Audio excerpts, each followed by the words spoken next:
ជំរាបសួរអ្នកសិស្សបង្កើតទាំងអស់គ្នានៅពេលនេះយើងមកបន្តសាច់រឿងខូណាន់វគ្គលួចត្បូងនេករេនៅប្រទេសសង្ហបុរីដែលជាភាពបញ្ចប់ទាំងអស់គ្នាកុំឲ្យសាំតបាយូកាត់ចូលមកកាន់សាច់រឿងយកមកតែមុននឹងចូលទៅដល់វីដេអូរបស់យើងសង្ឃឹមអ្នកទាំងអស់គ្នាជួយចុច Subscribe ឲ្យមេដៃមេជើងហើយជាពិសេសគឺអាចឧបត្ថម្ភខ្ញុំតាមរយៈ QR Code មួយនេះបានបាទតពីវគ្គមុនមកយើងឃើញថាសូណូកូនាងបានចូលពេទ្យដោយសារតែឡានប៉ូលីសជីបោកនៅទីនោះលោកឡក៏បានចូលមកសួរសុខទុក្ខសូណូកូតែគោលបំណងពិតប្រាកដរបស់គាត់គឺគាត់ចង់មកនិយាយគ្នាជាមួយនឹងម៉ាកូតូបើតាមយើងមើលទៅការសន្ទនារវាងលោកឡជាមួយនឹងម៉ាកូតូដូចជាមានអ្វីលាក់បាំងជាពិសេសគាត់ក៏បានយកខ្សែដៃមួយពាក់ទៅលើដៃម៉ាកូតូដោយថាខ្សែដៃហ្នឹងគឺជាខ្សែដៃននសំណាងក្រឡេកមកកាន់ខេតឯនេះវិញយើងឃើញថាក្រោយពីត្រូវបានប៉ូលីសបាញ់មកគ្រាប់ដល់ពេលនេះខេតតែមានរឿងអីធំដុំទេដោយសារតែប៉ូលីសបាញ់ត្រូវស្មាគាត់តែប៉ុណ្ណោះនៅទីនោះខូណាន់ក៏បានដើរទៅសួរគាត់ដែរថាមានរឿងអីបានជាខេតទៅជន់ដានគេចឹងហ៎តែនៅទីនោះខេតតែបានតបតជាមួយខូណាន់អីច្រើនទេគាត់បានបកគោសម្ភារៈរបស់ខូណាន់ឲ្យទៅកាន់ខូណាន់វិញហើយគាត់ក៏បានចាក់ចេញទៅក្រោយមកទៀតខូណាន់បានទៅរកអប៉ែរីឈីដោយនៅភាគមុនខ្ញុំបានហៅគាត់ថាប្រូម៉ៅ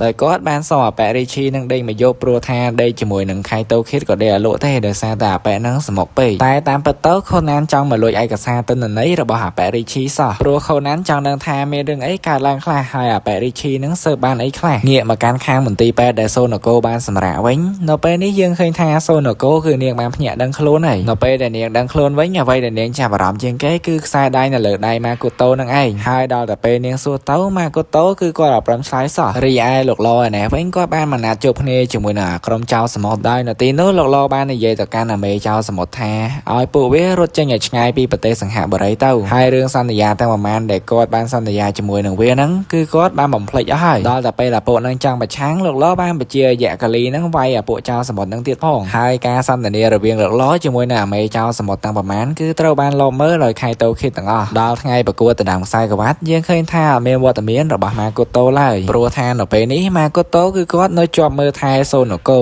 ហើយណាមួយដែលសារតែគាត់រងការគំរាមកំហែងពីលោកឡផងឲ្យតែគាត់ហ៊ានធ្វើអីផ្ដេសផ្ដាសដឹងតែគេបញ្ជូនមនុស្សមកសម្លេះសូណូកូចោលហ្មងនៅទីនោះសូណូកូនាងក៏បានខឹងទៅកាន់ម៉ាកូតូដែលសារតែនាងសួរអីទៅកាន់គាត់ក៏គាត់អត់ឆ្លើយដែរសូម្បីអាបង់បិទតបៅលើក្បាលហើយណាមួយនាងគិតថានាងគឺជាបន្ទុកដ៏ធំដែលធ្វើឲ្យម៉ាកូតូនឹងអាចបានទៅប្រកួតកលែកមកមើលរ៉ាន់ជាមួយនឹងខៃតូខេតនេះវិញពួកគេកំពុងតែអង្គុយញ៉ាំអីហើយមើលទេសភាពជាមួយគ្នាតែត្រូវបានខូណាន់ទៅរំខានដោយសារតែគាត់នៅពេលនេះគឺមានរឿងសំខាន់ត្រូវនិយាយគ្នាជាមួយនឹងខៃតូខេតក្រោយមកទៀតខូណាន់ជាមួយនឹងខៃតូខេតក៏បានណាត់គ្នាទៅអង្គុយនិយាយកន្លែងស្ងាត់មួយនៅទីនោះពួកគេបានវិភាគវែកញែករឿងរ៉ាវហេតុការណ៍គ្រប់បែបយ៉ាងតាំងពីដំបូងមកនិយាយរួមទៅតាំងពីកញ្ញាសេរ៉ាលីនស្លាប់ដល់ដើមរឿងមករឿងរ៉ាវវាចេះតែកើតឡើងបន្តបណ្ដាក់គ្នាដូចជាគម្រោងការរបស់អ្នកណាម្នាក់ដែលបានរៀបចំទុកមកអញ្ចឹងនៅទីនោះមនុស្សដែលខូណាន់ជាមួយនឹងខៃតូខេតសង្ស័យធំជាងគេគឺជាលោកឡដោយសារតែប៉ែឡហ្នឹងជាមនុស្សមួយដែលមានទ្រព្យសម្បត្តិច្រើនហើយបើមើលទៅការរៀបចំផែនការទម្លាក់កំហុសមកលើខៃតូខេតគឺជាគម្រោងការរបស់លោកឡនឹងឯងក្រោយពីបានផ្ដោះប្ដូរព័ត៌មានគ្នាទៅមកហើយខូណាន់ក៏បានតាក់ទងទៅជំនួយការម្នាក់ទៀតរបស់ Professor អាកាសាដោយម្នាក់ស្រីនឹងផងដែរអ្នកទាំងអស់គ្នានឹងស្គាល់នៅពេលក្រោយដឹងត្រឹមថាម្នាក់នឹងពូកែខាងបច្ចេកវិទ្យាទៅបានហើយដោយខូណាន់បានពឹងឲ្យនាងជួយស្វែងរកព័ត៌មានអំពីមេចៅសមុទ្រក្រឡេកមកមើលការប្រកួតដណ្ដើមខ្សែក្រវ៉ាត់នេះវិញយើងឃើញថានៅពេលនេះលោកឡគឺគាត់ឈ្នះហើយមូលហេតុដែលគាត់ចង់បានអាក្របគុជនាគរេចហ្នឹងព្រោះថាកាលពីមុនគាត់ធ្លាប់ជួបរឿងដ៏ឈឺចាប់មួយដោយអាអ្នកមានអំណាចអ្នកធំនៅក្នុងប្រទេសសង្ហបុរីហ្នឹងបានសើចចំអកមកកាន់គំនិតអភិវឌ្ឍប្រទេសរបស់គាត់ដោយសារតែមើលមិនឃើញតម្លៃហើយជាប់ពន្លិចបែបនេះលោកឡក៏មានគំនិតចង់សងសឹកទៅកាន់អាពួកតាទាំងអស់ហ្នឹងវិញហើយគំនិតសងសឹករបស់គាត់បែបណាបន្តិចទៀតអ្នកទាំងអស់គ្នានឹងបានដឹងកាន់មកខាងមហាសមុទ្រនេះវិញកប៉ាល់ដឹកប្រេងដ៏ធំមួយត្រូវបានអាក្រុមចៅសមុទ្រហ្នឹងប្លន់បានហើយវាប្លន់កប៉ាល់ដឹកប្រេងដើម្បីអីក៏យើងអត់ដឹងដែររីឯលោកឡឯនេះវិញក៏កំពុងតែបញ្ចុះបញ្ចូលកូនប្រធានាធិបតីហើយអាប៉ែហ្នឹងមកចូលរួមក្នុងគម្រោងអភិវឌ្ឍប្រទេសសង្ហបុរីរបស់គាត់ចំណែកអ្នកសិស្សបង្កើតម៉ូរីវិញកំពុងតែស៊ីអីសុកស្រាប់តែស៊ីនីឈីជាមួយនឹងខូណាន់បានដើរមកដល់ចាប់ដៃចាប់ជើងគាត់ហើយយកកាក់មកគ្រាប់រត់ទៅបាត់រីឯជំនួយការរបស់ Professor អាកាសានៅពេលនេះបានតាក់ទងមកកាន់ខូណាន់វិញដែលនាងនៅពេលនេះគឺបានដឹងហើយថាចៅសមុទ្រហ្នឹងគឺវាមានឈ្មោះថាក្រុមចៅសមុទ្រមហាបល័យនៅពេលនេះអាមេចៅសមុទ្រហ្នឹងកំពុងតែមានវត្តមាននៅលើនាវាដឹកប្រេងដ៏ធំមួយហើយបើតាមមើលទៅអានាវាហ្នឹងគឺកំពុងតែធ្វើដំណើរបើកចូលទៅកាន់ទីក្រុងនៃប្រទេសសង្ហបុរីហើយគ្រាន់តែបានលើបែបហ្នឹងភ្លាមខូណាន់ក៏បានពឹងឲ្យនាងហ្នឹងជួយកំណត់ទីតាំងរបស់អានាវាហ្នឹងឲ្យគាត់តិចមកក្រោយមកខូណាន់បានហៅអាប៉ែរីឈីមកជួបគ្នាហើយគាត់ក៏បានប្រាប់ហេតុការណ៍គ្រប់យ៉ាងទៅកាន់អាប៉ែរីឈីថាតាមពិតទៅការស្លាប់របស់កញ្ញាសេរ៉ាលីនគឺមិនមានអីពាក់ព័ន្ធជាមួយនឹងម៉ាកូតូឡើយតែរឿងហ្នឹងគឺវាពាក់ព័ ព័ន្ធជាមួយនឹងលោកឡហើយនឹងជំនួយការរបស់គាត់ដោយតាមពិតទៅកញ្ញាសេរីលីនត្រូវបានគេសម្លាប់នៅក្នុងចណ្ដាលយន្ត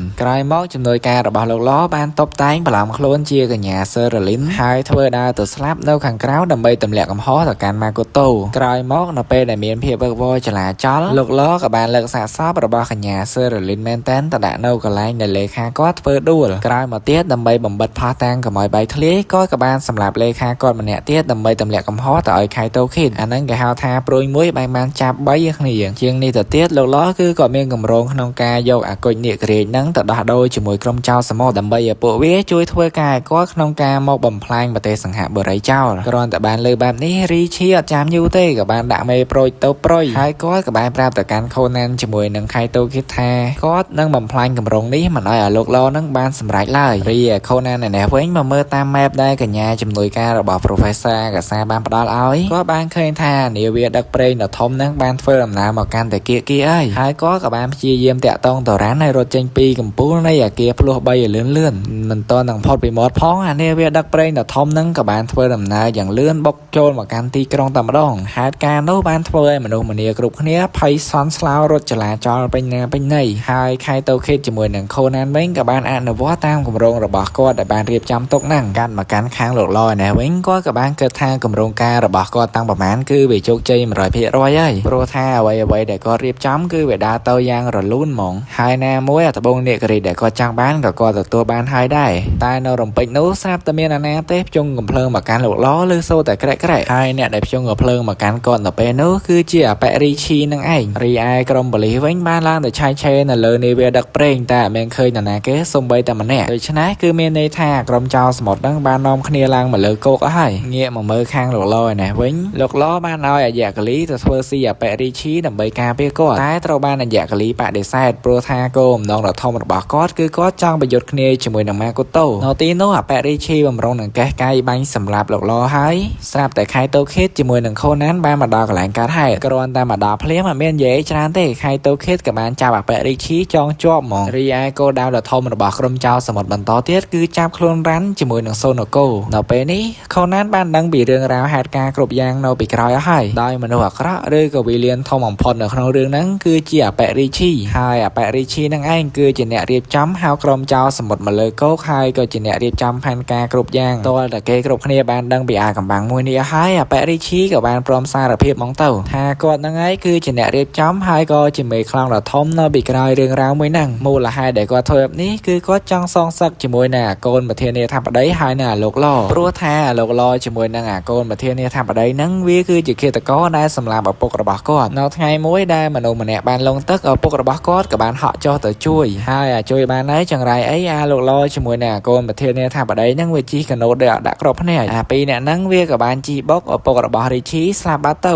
ហេតុនេះហើយទើបធ្វើឲ្យរីឈីចងគំនុំជាមួយនឹងលោកឡហើយនឹងអាកូនប្រធានាធិបតីសង្ឃឹមតែថ្ងៃណាមួយគាត់នឹងអាចចាត់ការអាពីរអ្នកហ្នឹងបានដើម្បីសងសឹកក្រោយមកទៀតនៅទីនោះក្រុមចៅសមុទ្រក៏បានមកដល់ហើយពួកវាក៏បានភ្ជុងកំភ្លើងទៅកាន់អ្នកស៊ើបអង្កេតម៉ូរីជាមួយនឹងរ៉ាន់ជាងនេះទៅទៀតវាក៏ទៅដើមយកត្បូងនាគរាជពីដៃរបស់លោកឡហើយក៏ជួយរំដោះខ្លួនរបស់អបរីឈីផងដែរចំណែកឯម៉ាកូតូនទៅពេលនេះគឺកំពុងតែ3សូនកូននៅក្នុងដៃរត់ចេញពីអាពួកចៅសមុទ្រនៅខាងលោកឡនេះវិញលោកឡគឺគាត់ទទួលខុសគ្រប់បែបយ៉ាងហើយគាត់គឺមានវិបដិសេរីណាស់ដែលបានសម្លាប់ឪពុករបស់អបរីឈីដែលអចេតនាតែទង្វើរបស់អបរីឈីហៅចៅសមុទ្រមកបំផ្លាញប្រទេសហ្នឹងគឺជាទង្វើក្បត់ជាតិហើយនៅទីនោះខៃតូឃីតក៏បានបោកគ្រាប់បែកផ្សែងដែលជាឱកាសឲ្យពួកគេរំដោះខ្លួន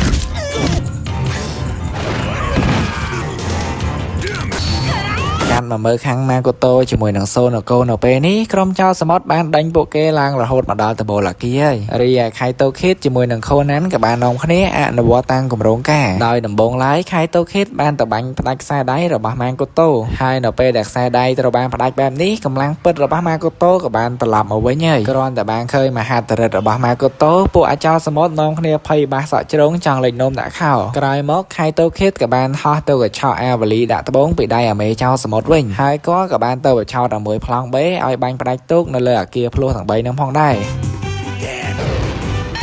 ក្រោយមកក៏បានចាត់ការប៉ែមួយប្លង់3នឹងចោលទៅហើយនៅពេលនេះយើងឃើញថាអាទូកដែលនៅលើអាគារភ្លោះទាំង3នឹងចាប់ដើមរំកិលចេញពីអាគារម្ដងបន្តិចហើយរីឯម៉ាកូតូវិញដើម្បីរក្សាសុវត្ថិភាពរបស់សូណូកូក៏បានចងសូណូកូផ្អឹបជាប់ទៅនឹងខ្លួនរបស់គាត់ហើយអាចារ្យយូរទេការប្រយុទ្ធគ្នារវាងម៉ាកូតូជាមួយនឹងអាយ៉ាកាលីក៏បានកើតឡើងនៅទីនោះយើងឃើញថាអាយ៉ាកាលីមួយហ្នឹងគឺវាអត់មានអីមកផាយជាមួយនឹងម៉ាកូតូឡើយត្រឹមតែម្ដាយសោះខ្ចប់ហ្មង